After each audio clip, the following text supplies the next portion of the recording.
Hi and welcome. Anti-Islamic sentiment is on the rise across Europe and the United States. In the Netherlands, Sweden, France, Britain and Germany, debate is raging about immigration and the compatibility of Islam with Western values. The latest foiled terror plot originating in Yemen has done nothing to quell people's fears. In the United States, anti-Islamic sentiment is higher now than after the September 11 terror attacks. Recent polls show nearly half of Americans hold unfavourable views of Islam. So what's driving this increased hostility? That's what we're talking about tonight, and you can join us via Facebook and Twitter as well. Welcome everybody, good to have you all here. I'd like to start by going to the United States and to you, Reza Aslan, in Los Angeles. You're an American Muslim, you were born in Iran. Why do you think anti-Islamic sentiment is higher now than immediately after September 11? Is it related to these foiled terror plots, or is it something deeper than that? Well, I think there's a number of reasons for it. Certainly the economy plays a role in all of this. In times of economic distress, it's only natural for people, and Americans have done this for many years, to look for a scapegoat. And currently, depending on where you live in this country, the scapegoats are either, frankly, Mexicans or Muslims. So, you know, God save you if you happen to be a Mexican Muslim in America right now. I think also part of it has to do with a sense of war weariness in the United States. We've been involved in wars in the region for about 10 years. But I think that there's something important here that isn't talked about enough, and it's Barack Obama. 1/5 of Americans, 20%, believe that Barack Obama is himself a Muslim. And in fact, amongst Republicans, that number is almost 40%. Polls show in this country that the more you disagree with Barack Obama's domestic policies, the more likely you are to think that he's a Muslim. The reason I bring this up is because what's happened in the United States is something that's already happened in Europe, and that is that Islam has become otherized.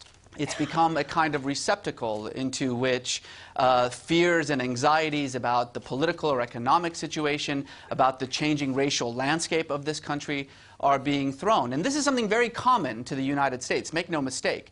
In fact, every single thing that has been said about Muslims, that they're un-American, that they're foreign, that they're exotic, has been said in this country about Jews in the 20th century, was said about Catholics in this country in the latter part of the 19th century. So this is a common occurrence in the United States. And I think by all accounts, you know, in the same way that we look back on the anti-Catholic and anti-Jewish sentiments of our history with shame and derision and with a healthy dose of mockery, that's how we will very likely look back on this sort of anti-Muslim sentiment as well in the next generation. Noni Darwish, you're joining us from LA too today. You were born in Egypt, you were raised a Muslim, you immigrated to America in the 70s where you converted to Christianity.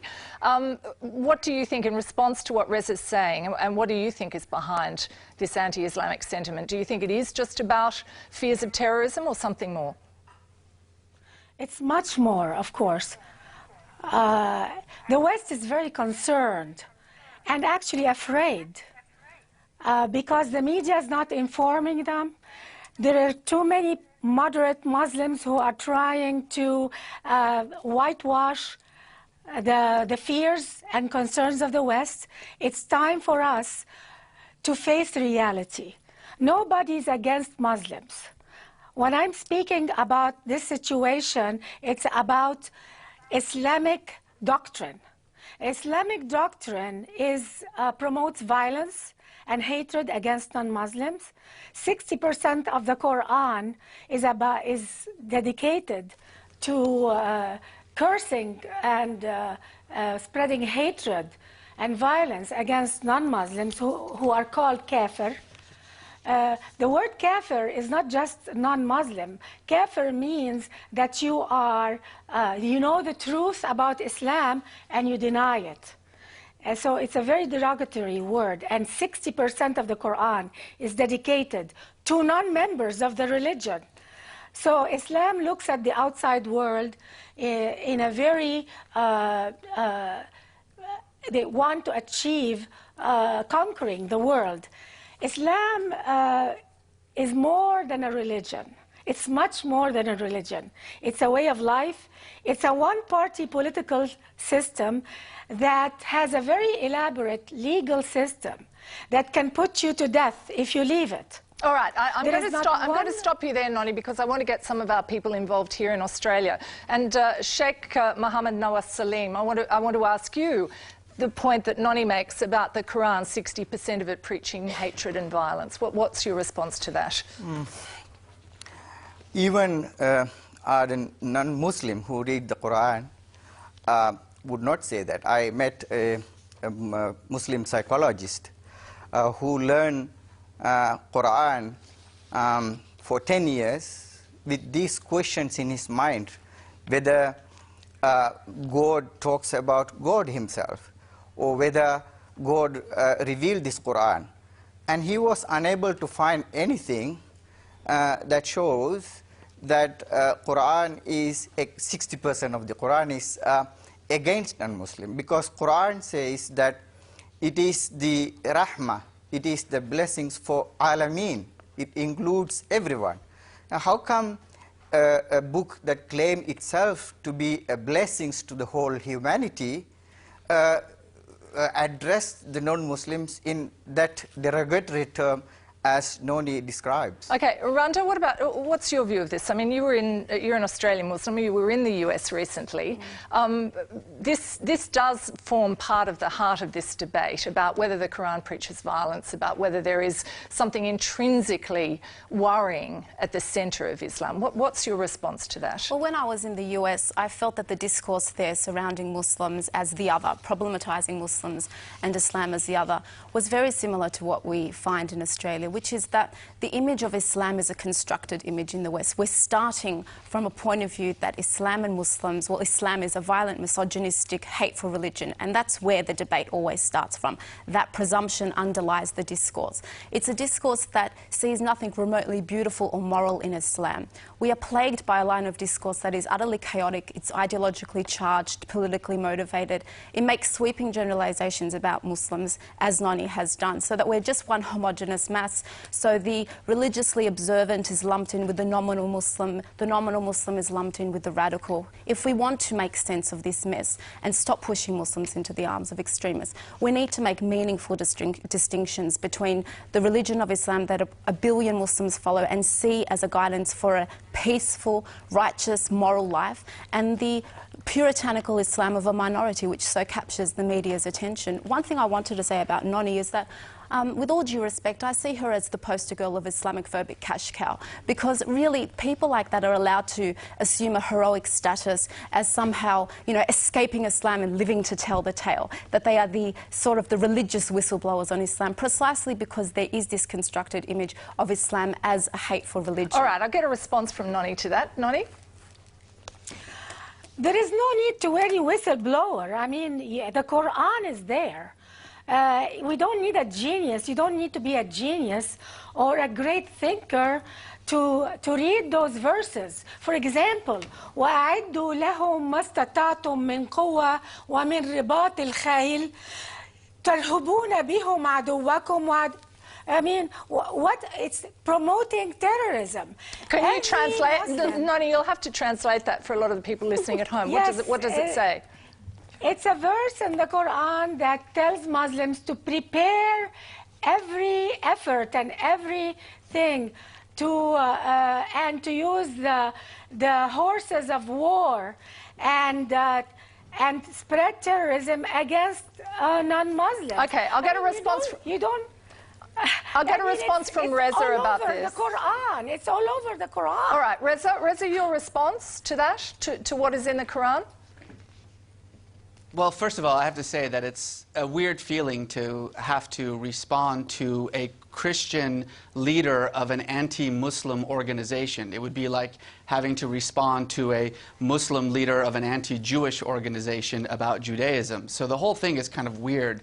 But let me just say that it's kind of convenient to simply pick and choose whatever violent bits and pieces one finds in the Quran and ignore the equally important verses that talk about compassion and peace.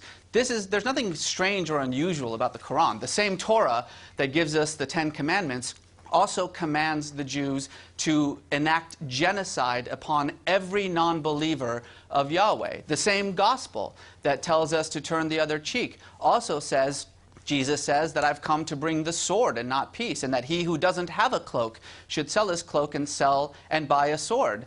The thing about Scripture is that it always talks about war and peace, love and hatred, compassion and bigotry. That's why it's important. That's why something that was written 5,000 years ago is still read today, because it could be understood however you want to. Only an ideologue or a bigot would choose to only focus on one part of Scripture and ignore the other parts. Okay, I'd like to get a feel from some non-Muslims in the audience here about how they view Islam, because I'd like to get a sense of that from some of the people here. Marco, what do you understand about Islam?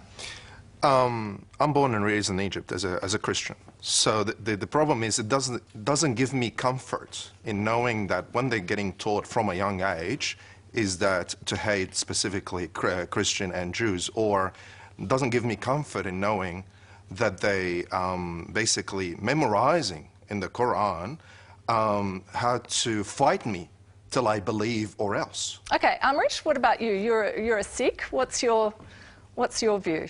Well, I believe that, religion is an institution. There are good and bad things about all institutions.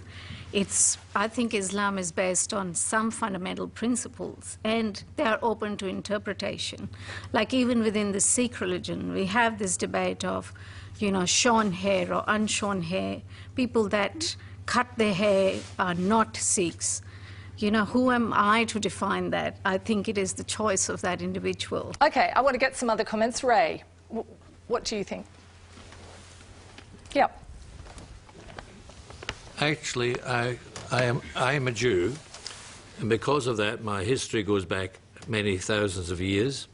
But the history of Judaism is the enlightenment of what happens with people who are looking beyond primitive values. If we tend to go back and regress towards primitive values, which in some cases Islam can represent, not necessarily does, but it can represent, we are regressing back to primitive situations, which is not called for in society. Okay. Judith, yes. What's your feeling about this? What do you understand about Islam, and how compatible do you think Islamic values are with I think in Australia they are compatible, and I think we have to see Australia as quite different, certainly from Europe and different from England. And I know a lot of English people that I come across now who have just moved out here in the last couple of years tend to say, oh, it's really nice to come to the North Shore area and not be surrounded by people in burqas or dark-skinned people. It's wonderful. And you have to say, look, don't bring that baggage with you. Multiculturalism is working extremely well here. And so you must leave that behind, see where Australia sits geographically as opposed to where England sits geographically, and say this is a totally different situation here. Right? Australia is a very young country, 200 years old, and most of the people that make up Australia have come from other places. And over those 200 years we've had a very peaceful existence in Australia because everyone has a tolerant attitude to new ideas and to different ideals. But we have one main ideal, which is the strength of a democracy. And because we have this democracy, we allow diverse attitudes and ideas to be espoused. And may I say that just the fact that we have an SBS broadcasting system which allows those ideas to be promoted throughout the nation is fantastic. And that the more we know about other people and beliefs, the better it is for Australia. Okay, we didn't set that up either.